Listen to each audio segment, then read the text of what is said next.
मोती लुटाबै खुशी से झूमै छै जसोदा मैया। पूरा गोकुल में बाजे बधैया देखू जनमल कृष्ण कन्हैया। पूरा गोकुल में बाजे बधैया देखू जनमल कृष्ण कन्हैया।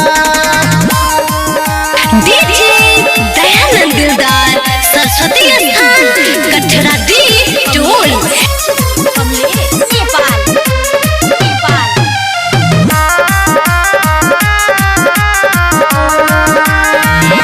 माथे पमोर पंख चंदन शोभै छै पालकी बैसल मंद मंद मुस्कै छै।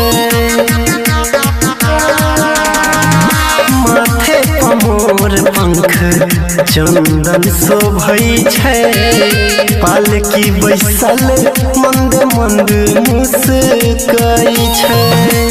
देवकी नंदन सब बाटै छै माखन मिठैया। पूरा गोकुल में बाजे बधैया देखू जनमल कृष्ण कन्हैया। पूरा गोकुल में बाजे बधैया देखू जनमल कृष्ण कन्हैया।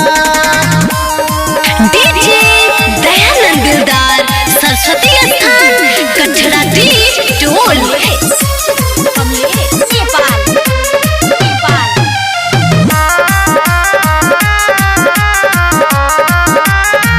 पन घट बजा के कान्हा मुरली बजेते बंसी के धुन पर सबके मन मोहि लेते। पन घट बजा के कान्हा मुरली बजेते बंसी के धुन पर सबके मन मोहि लेते। पापक प्रायश्चित अब अंत हेतै मामा कसैया। पूरा गोकुल में बाजे बधैया देखू जनमल कृष्ण कन्हैया।